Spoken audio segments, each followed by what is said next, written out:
नमस्कार दोस्तों, पीसीएस गुरुजी में आपका स्वागत है। दोस्तों, आपके मन में कई बार ये विचार उठ रहा होगा कि यूपी पीसीएस की जो तैयारी आप कर रहे थे वो संभवतः उतनी अच्छी तरीके से हो नहीं पाई और आपके मन में कहीं ये विचार आ रहा होगा कि इस बार का पेपर या तो नहीं देते हैं या फिर अगली बार ठीक से पढ़ के देंगे। अब ऐसे विचार उठना लाजमी है और तब उठना लाजमी है जब तैयारी ठीक से नहीं होती है। जो आपने प्लान किया होता है चीजें उसके हिसाब से नहीं घटित होती हैं। अब चूंकि एग्जाम बहुत पास है, मन में जो कहीं डर था वो अब धीरे धीरे निकल रहा है। साधारण परिस्थितियों में हम साधारण तरीके से ही बिहेव करते हैं, बट असाधारण परिस्थितियों में हमारे मन के भीतर जो सबसे गहरी कोने में जो डर या जो भी इच्छा होती है वो निकल के आती है। अब चूंकि एग्जाम को ज्यादा वक्त रह नहीं गया है तो आपके मन के अंदर जो बहुत ही गहरे में जो डर है, असफलता का डर, वो निकल के आ रहा है कि आप, और प्रॉब्लम यह है कि आप उस डर का या उस असफलता का सामना नहीं करना चाहते और आप चाहते हो किसी तरह से 14 मई का पेपर निकल जाए और अगली बार के लिए आप ट्राई करो। परफेक्ट टाइम के लिए आप इंतजार कर रहे हो, परफेक्ट टाइम का इंतजार। परफेक्ट कभी कुछ नहीं होता, टाइम कभी भी परफेक्ट नहीं हो सकता। टाइम अपने आप में परफेक्ट है, परफेक्ट टाइम कभी नहीं आता। अब जो आप सोच रहे हो कि तैयारी अगले साल करके अच्छे तरीके से दोगे, संभवतः यह भी है कि जो मौके इस साल आपको मिले वो उतने मौके भी अगले साल ना मिले। अब क्या गारंटी है कि अगले साल जो आने वाला समय है वो ज्यादा बेहतर होगा? कोई गारंटी नहीं है। क्या पता कुछ और परिस्थितियों में आप फंस जाओ और जितना समय निकाल पा रहे हो उतना समय भी ना निकल पाए। तो परफेक्ट समय का इस्तेमाल या परफेक्ट समय का इंतजार नहीं करना है। जो भी आपके हाथ में है वही, उसी को परफेक्ट बनाने की कोशिश करनी है। गौतम बुद्ध जो हैं, उन्होंने कई सवालों के जवाब दिए, बट कुछ सवालों के जवाब कभी नहीं दिए उन्होंने। जैसे कि क्या चीज सही है और क्या गलत है, या कह लेते हैं क्या धर्म है और क्या अधर्म है। गौतम बुद्ध बोलते हैं कि जो चीज एक समय पर धर्म है वही चीज अगले समय पर अधर्म हो जाती है, और जो चीज एक समय पर अधर्म है वो अगले समय पर जाके धर्म हो जाती है। तो धर्म और अधर्म, सही और गलत, दोनों चीजें परिस्थितियों के हिसाब से चलती हैं। परिस्थितियां ही किसी चीज को सही या गलत, धर्म या अधर्म बनाती हैं। अब खाना जैसा एग्जांपल लेते हैं। खाना बहुत जरूरी है, खाना आप खाते हो, लेकिन अगर खाना आप रात को खाओ, लेट नाइट खाओ, तो वही खाना जो आपको एनर्जी देता है आपका पेट खराब कर देगा। खाना गलत नहीं है, समय गलत है, परिस्थितियां अलग हैं। तो आपको भी देखना है कि परिस्थितियों के हिसाब से काम करना है। परिस्थितियां आपके हिसाब से काम नहीं करेंगी, आपको परिस्थितियों के हिसाब से काम करना है। और जो ये मन में ये डर बैठ गया है कि मैं अपने डर का सामना नहीं करूंगा और असफलता को नहीं देखेंगे और कोशिश करेंगे बाईपास कर जाएं, वो तरीका सही नहीं है। इसी बार एग्जाम देना है, चाहे कुछ हो जाए। देखिए, दो ही चीजें होंगी जब आप अपने डर का सामना करते हो। तो दो ही चीजें होती हैं, या तो आप अपने डर को हरा देते हो, परास्त कर देते हो, और दूसरा जब आप अपने डर से दो हाथ करते हो तो आपको एहसास होता है कि जिससे आप डर रहे थे वो उतना भी खतरनाक नहीं है, वो उतना भी खतरनाक नहीं है और आप उसको हरा सकते हो। और ये फीलिंग जब आपके मन में आ जाती है तो समझो कि आपका रीबर्थ हो जाता है, पुनर्जन्म हो जाता है। फिर आप डर से डरते नहीं हो और आप आगे बढ़ जाते हो। तो कुछ ऐसा ही करना है। अगर आपके मन में 2023 प्री के एग्जाम को लेकर डर आ गया है, मत डरो, सामना करो। या तो आप हरा दोगे या तो पीसीएस प्री क्रैक कर दोगे, अन्यथा अगर आप ईमानदारी से मेहनत करोगे तो आप खुद महसूस करोगे कि जिस पीसीएस प्री से आप डर रहे हो इतना भी खतरनाक नहीं है। थोड़ी सी और मेहनत कर लेंगे तो जरूर एग्जाम क्रैक हो जाएगा। तो दोस्तों, आज की वीडियो में बस मैं आपको वही बताऊंगा कि अगले कुछ टाइम पे हम क्या कर सकते हैं। मैं ये नहीं कह रहा कि ये परफेक्ट चीज है। गौतम बुद्ध कहते हैं कोई भी चीज धर्म या अधर्म नहीं है, सिर्फ परिस्थितियां ही किसी चीज को धर्म या धर्म बताती हैं। सेम उस तरह से कोई भी स्ट्रैटेजी परफेक्ट नहीं है, बस परिस्थितियों के हिसाब से हमें काम करना पड़ता है। तो आज जो मैं बातें बता रहा हूं वो संभवतः आज के समय में जब एग्जाम को 50 दिन के आसपास रह गया है उसके हिसाब से बहुत अनुकूल है, बिल्कुल परफेक्ट है। और अगर आप इस 50 दिन के अंदर सिर्फ इतना भी कर ले जाते हो, इतना भी कर ले जाते हो, तो भी आप बहुत कुछ हासिल कर पाओगे। कोई स्ट्रेटजी परफेक्ट नहीं होती है, समय के हिसाब से होता है। तो ये स्ट्रेटजी आप प्लीज कमेंट बॉक्स में ये मत देना सर ये तो फिर हो गया, नहीं, ये सिर्फ 50 दिन जो लास्ट के 50 डेज हैं, लास्ट 50 डेज हैं उसके हिसाब से है। लास्ट 50 डेज में हम क्या कर सकते हैं। देखिए हाई फाई बातें करना बहुत बहुत आसान है, लेकिन यथार्थ बातें करना, सही बातें करना, प्रैक्टिकल बातें करना सबसे मुश्किल काम है। तो आज हम बात करेंगे प्रैक्टिकल बातों के ऊपर, किस तरह से प्रैक्टिकल चीजों के हिसाब से आप 50 दिन के अंदर पीसीएस प्री क्रैक कर सकते हो। क्या कर सकते हो, मैं तो ये भी नहीं बोल रहा कि आप पीसीएस प्री क्रैक कर सकते हो। मैं ये कह रहा हूं कि 50 दिनों में क्या बेहतर तरीके से किया जाए जिससे कि आप अपने उस डर को खत्म कर सको, उस डर को डरा सको जो आपको इतने सालों से डरा रहा है। एक छोटा सा डेटा लेते हैं। देखिए दो तरह के सवाल आते हैं पीसीएस प्री में दो तरह के सवाल आते हैं एग्जाम में, इस बात को समझिएगा। रिपीट क्वेश्चंस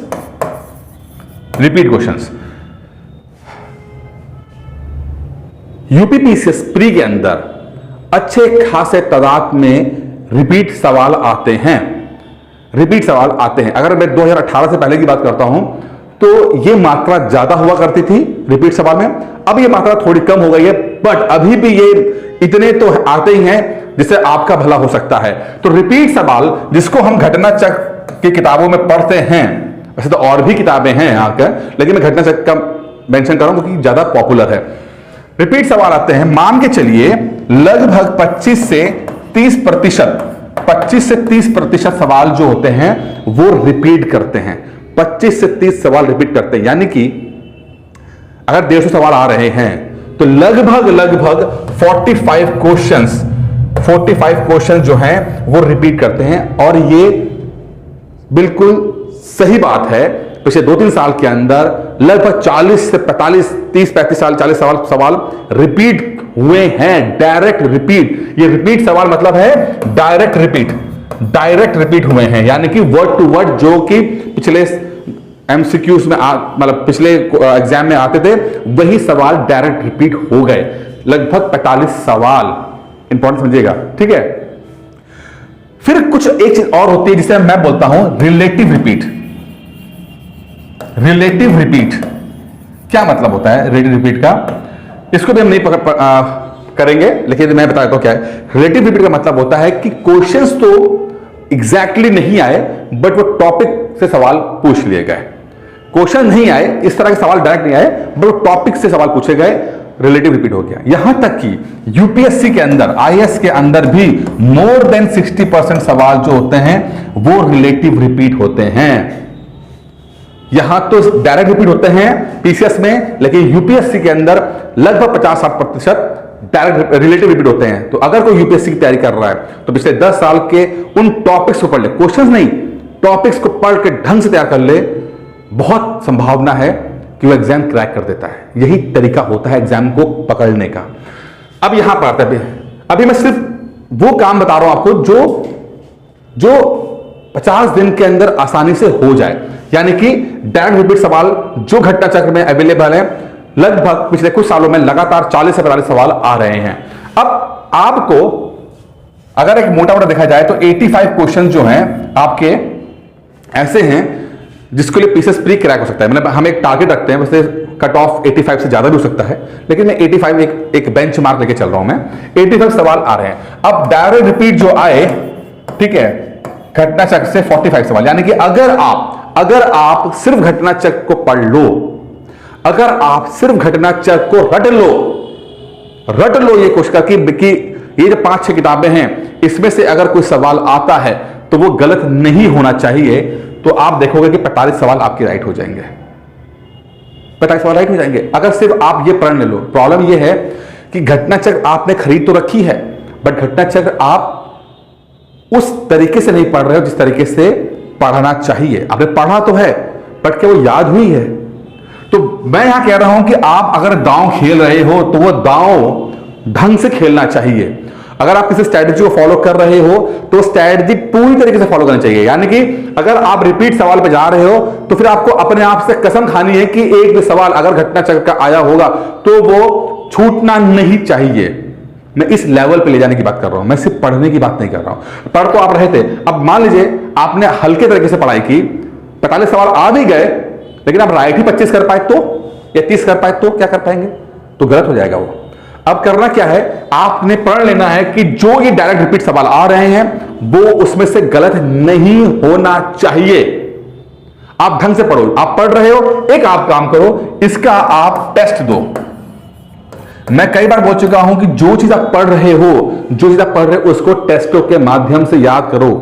अपने दिमाग को, ब्रेन को ट्रेन कीजिए, ब्रेन को ट्रेन कीजिए। जब तक आप अपने ब्रेन को ट्रेन नहीं करोगे कि ऑप्शंस ए और बी के बीच में वो फर्क समझ पाए, तब तक आप एमसीक्यूज को ठीक से हैंडल नहीं कर पाओगे।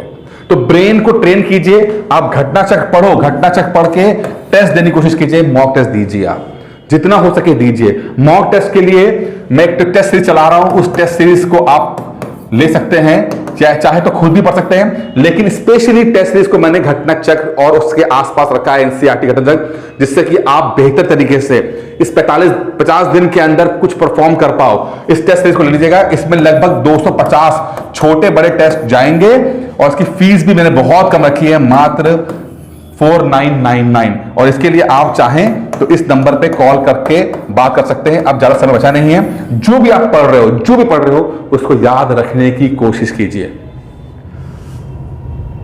अब हमने बोला कि भाई 45 सवाल हम घटना चक्र पढ़ लेंगे, चलिए ठीक है, लेकिन 45 से तो सिलेक्शन होगा नहीं, क्योंकि कट ऑफ तो 85 पे जाती है।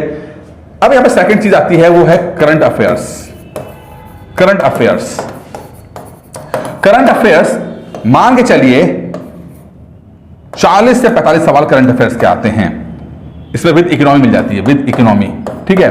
तो अब इसमें मैं एक जो टारगेट लेके चलता हूं, मैं 30 सवाल लेके चलता हूं। मुझे पता है करंट अफेयर्स इतना बड़ा टॉपिक है कि 100% इसमें स्कोर करना इम्पॉसिबल है। तो मैं एक मैंने डेटा लिया हुआ है जो मेरे अनुभव से ही बताता है कि अगर 45 सवाल आ रहे हैं करंट अफेयर्स और इकोनॉमी को मिलाकर, उसमें से 30 सवाल के आसपास सही करना पॉसिबल है। यानी कि अगर आप 2-3 किताबें ढंग से पढ़ रहे हो तो 30 सवाल के आसपास आप सही कर सकते हो। तो क्या हुआ कि 45 प्लस 30 यानी कि 75 सवाल आपके बन गए। 75 सवाल आपके बन गए, ठीक है। 45 प्लस 30 सवाल यानी कि आप कट ऑफ से बस 10 सवाल रह गए हो। अब 10 सवाल कहां से आएंगे? देखिए, सिंपल सी बात है, अगर आप 45 सवाल घटना चक्र के कर पाने में सक्षम हो तो आपका जो नॉलेज है वो बढ़ चुकी होगी। घटना चक्र is not a bad book, is very very very good book, ठीक है। बहुत अच्छी किताब है, बहुत कंटेंट दिया उसके अंदर, उसके एक्सप्लेनेशन बहुत ज्यादा हैं। अगर आप ठीक से पढ़ पाते हो और अगर आप उस लेवल पर अपने आप को लाद दिया है आपने, जहां पर आप घटना चक्र से कोई भी सवाल पूछा गया हो और आपने उसे कर दिया हो, सही कर पाने में सक्षम हो गए हो, तो मतलब कि आपका स्टैंडर्ड एक लेवल पर आ गया है। तो अगर इस घटना चक्र को छोड़ के भी कुछ नए सवाल भी 10-15 सवाल ऐसे हो जाएं जो थोड़े से इजी टाइप के या उसके आसपास के सवाल हो, आप उन नए सवालों को भी सही कर ले जाओगे। अगर आपने 45 सवालों को सही कर दिया तो ये 15 सवाल भी आप सही कर ले जाओगे। इसमें कोई वाली बात नहीं, क्योंकि आप उस लेवल तक पहुंच जाओगे। तो कितना हो गया? 75 प्लस 85 15, लगभग 90 सवाल। यानी कि आप अपना कट ऑफ क्लियर कर दोगे आराम से, सिर्फ घटना चक्र पढ़कर और सिर्फ करंट अफेयर्स पढ़कर। मैं ये फिर कह रहा हूं, this is not a perfect strategy. ये स्ट्रैटेजी परफेक्ट नहीं है। अगर कोई व्यक्ति 2024 की तैयारी कर रहा है तो मैं कभी भी रेकमेंड नहीं करूंगा कि इस तरह से पढ़ा जाए। क्योंकि 24 के लिए भी समय बाकी है, समय बाकी है उसके लिए अलग स्ट्रेटेजी होगी, उसके लिए पूरा स्टैंडर्ड किताबें पढ़नी पड़ेंगी, तब जाके आप आइए। लेकिन फिर से मैं कहूंगा, गौतम बुद्ध ने कहा कि कोई भी चीज, धर्म जो अभी सही है वो अगली अलग परिस्थिति में अलग तरीके से हो जाता है। इस तरह से कोई भी स्ट्रेटेजी परफेक्ट नहीं है, टाइम के हिसाब से उन स्ट्रेटेजीज को फॉलो करना पड़ता है। मैं अभी जो बात कर रहा हूं वो 2023 प्री की बात कर रहा हूं। 50 दिन बाकी हैं, समय आपके पास कम है। उस कम समय में क्या किया जाए? या तो आप जो आपके मन में फीलिंग आ रखी है कि छोड़ दो, अगली बार देखेंगे, उस पर जाया जाए, या ट्राई किया जाए कि भाई चलो कुछ तो करते हैं। तो कुछ तो करते हैं तो मैं घटनाचक्र की जो किताबें हैं उसको बेस बनाकर, प्लस करंट अफेयर्स को बनाकर हम पीसेस प्री स्टिल 50 दिन के अंदर भी क्रैक कर सकते हैं। यकीन मानिए, बस आप उन चीजों को ठीक से कर लीजिए कि जो भी आप स्ट्रेटजी बना रहे हो वो ठीक समझिए। इसमें टेस्ट सीरीज आपका बहुत इंपॉर्टेंट रोल प्ले करेगी, क्योंकि चीजें आप जो पढ़ोगे उसे याद रखना भी बहुत जरूरी है। ऐसा ना हो कि आया राम और गया राम हो जाए, यानी कि आप पढ़ते जाओ और भूलते जाओ, ऐसा नहीं होना चाहिए। आप ठीक से पढ़िए, हिम्मत रखिए, डरिए नहीं। मन में जो बहुत डर है आपके, उसका सामना कीजिए। एक बार आप सामना कर लोगे, यकीन मानिए, जब इस डर के बाहर आप निकल के आओगे ना, तो अब अलग ही इंसान के रूप में अपने आप को पाओगे। और सिर्फ ये बात पीसीएस के एग्जाम तक नहीं सीमित रहेगी, जीवन में भी आपको ये बहुत बहुत हेल्प करेगा, क्योंकि यही सबसे बड़ा डर है। असफलता का डर ही सबसे बड़ा डर होता है। अगर आपने उसको जीत लिया तो आपने सब कुछ जीत लिया। दोस्तों, इस वीडियो में इतना ही था। उम्मीद करता हूं वीडियो पसंद आया होगा। धन्यवाद।